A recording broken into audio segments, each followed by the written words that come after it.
My name is Clara, and I'm from Melbourne, Australia. I've always had an interest in the paranormal and in horror, especially asylums, as I've had several relatives admitted and pass away inside of them.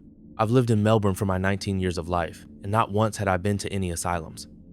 I've always wanted to go, but my mom always refused to take me. It wasn't until my 20th birthday that I convinced my best friend to go to one with me. There are several in Melbourne: Kew, Larundel, Beechworth, but the one that always interested me was Airedale Asylum. Airedale is one of the most haunted buildings in Australia. Over 13,000 people died there. That was the place for me. So my best friend and I jumped in the car and drove the 2-hour drive to Ararat, where the asylum was located. We arrived just in time for the night tour. I could sense that my friend was nervous, scared even. I could sense that everyone on the tour had at least some nerves, everyone but me. I was oddly calm, calmer than I had ever been before. That scared me. We joined a group of about 20 people. Like I said, I had never been to any asylums before, yet the place looked so familiar. It was as if I had been there before. I didn't feel fear, I felt pain. We walked through the men's ward. I felt dread. As we walked through the door of the women's ward, I felt sick. I wanted to throw up. I had no idea what was happening. I hadn't felt sick until we walked through the door. I had been to countless haunted locations. Never had I ever felt this way before. It was my birthday. I wanted to come here so bad for so long, so I ignored the feeling of being sick and continued on. Our tour guide told us stories of patients and lobotomies and ghosts. I was enthralled. We walked down corridors, hearing scary and unusual sounds. It wasn't until we got to the surgery ward. I felt as if something was squeezing around my heart. It was tight. I leaned against the wall, but slid down, so I sat on the floor. Everyone in the group turned to look at me. My best friend slid down beside me, asking me if I were okay. The moment passed, and I realized how stupid I must have looked. The tour guide made sure I was okay. I apologized to the group, and the guide continued to talk. I couldn't shake the feeling of being embarrassed. I've always been a self-conscious person, so that didn't help. Out of the corner of my eye, down the hall, the dark hall, I saw a figure. The figure was a girl. Her hair was long and unkempt. She was wearing a dress that was ripped up at the bottom. Her arms were restrained in a straitjacket. She was at the end of the hallway, and I could only see her figure illuminated from the light outside that shined through the window. I excitedly tapped my friend on the shoulder, thinking that I had just seen a ghost, but when I moved my head to get a better view, there was nobody there. I guess it was my mind playing tricks on me as the tour guide was telling us a story. My friend was annoyed. I listened to the story, but I heard someone calling my name from down the hall. I heard someone whispering my name. Clara, Clara, Clara. I don't know what it was, but I was drawn to it. I slipped away from the group and followed the voice down the corridor.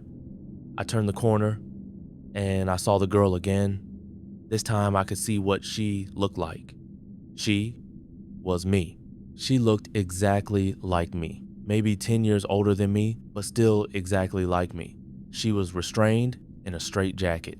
The bottom of her dress was stained and threadbare. Her hair was matted and untidy and scruffy. Her face was dirty, and coming from the corner of her eyes, she had trails of blood that left blotchy marks on the jacket. Her eyes were bloodshot. Clara. She continued to whisper. Then she dropped to the floor and began to contort in the most unnatural way. No longer did I feel calm. No longer did I feel like I knew this place. I let out a blood-curdling scream. I heard the group run to me, and the body disappeared in front of my very eyes. I didn't want to be there anymore. I wanted to go home. Needed to go home. We left the tour early, and my friend drove me all the way home at 11 at night. I didn't talk about what happened for years. I didn't tell anyone. I never spoke about it. I didn't think it meant much, but it scared me for life. I didn't acknowledge it again until I was going through a photo album with my mom. At this time, I was 34. It had been 14 years since my trip to Airedale. We were looking at some photos of my relatives when one photo caught my eye. It was a picture of the girl I saw. It was exactly how I saw her. The dress, the straitjacket, the blood. I looked for more information on the picture. It was dated 1962. There was a name scribbled in the bottom right corner, Claire. I asked my mom about it. She said she was my grandmother. We never speak about her because she was insane, and that I was named after her. Claire, Clara. I had never seen this picture before. I never knew any information about her. This is the scariest thing that has ever happened to me. Now I can't get her out of my head.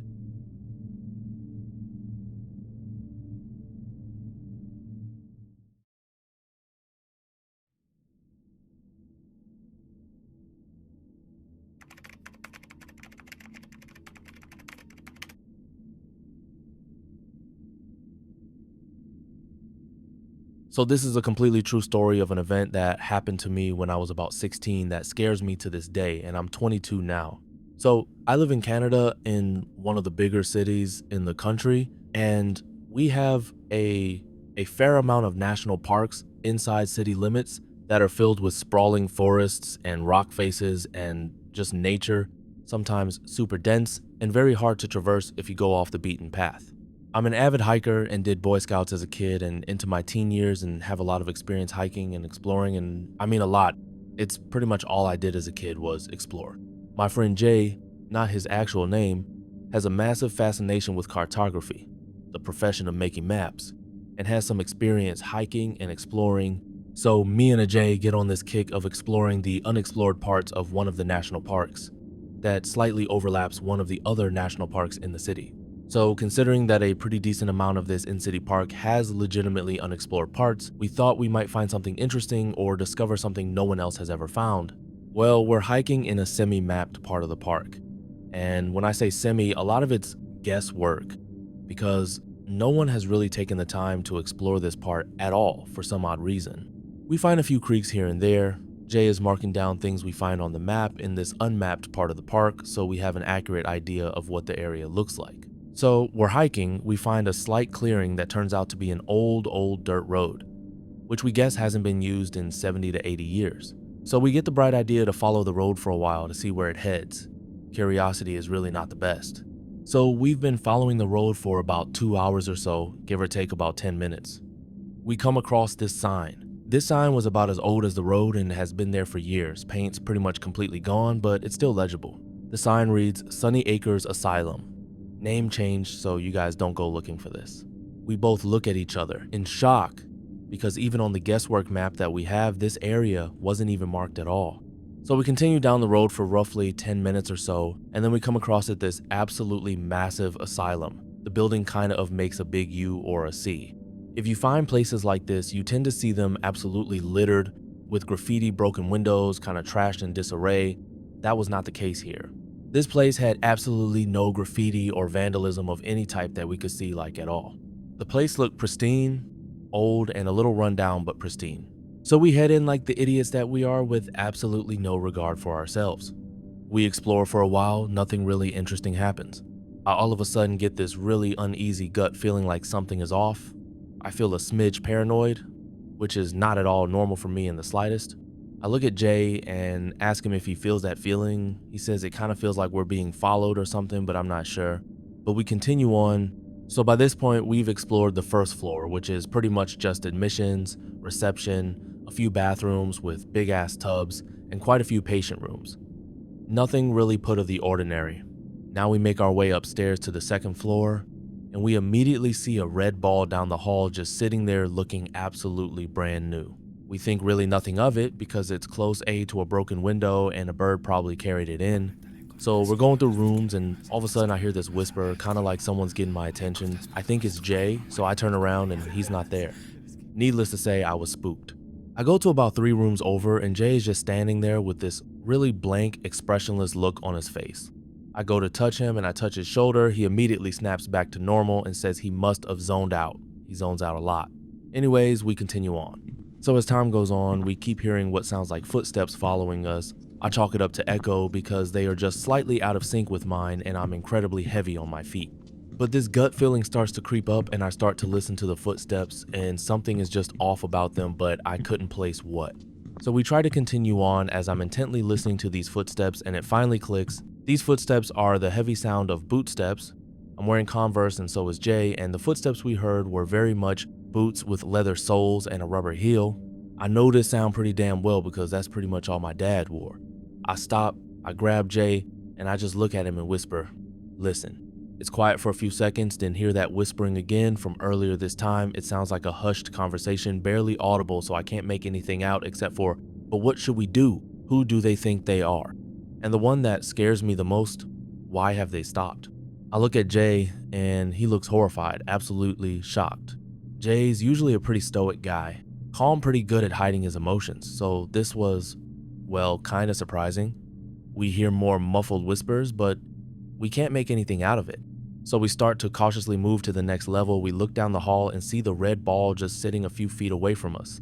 We both just kind give each other this confused look, and look back, is gone, just vanished like it was never even there. All of a sudden we hear loud footsteps and then a blood-curdling scream. Sounds kinda human, but felt so wrong. We start to run to leave, but everything goes black, and when sight kinda returns, we are in the basement, and it's about 4 hours later. We started the hike around 8 a.m., found the asylum by about 11 a.m., explored for an hour. Then the event happened and we woke up at 4 p.m. Just telling you this so you have a brief timeline. So I fumble around with pack-in, almost pitch black darkness to find my big flashlight so I can see what the hell is going on. I noticed the air tastes kind of metallic, like it would after you've had a really bad nosebleed.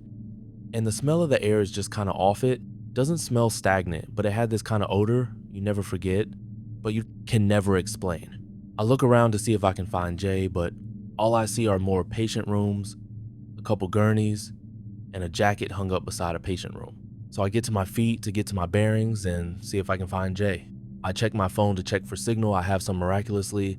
I immediately call Jay and he picks up and yells, "Where the fuck are you and how the fuck has it been 4 hours?" He's obviously agitated and freaked out, as am I. So I explain where I am and he explains where he is, so maybe we can find each other.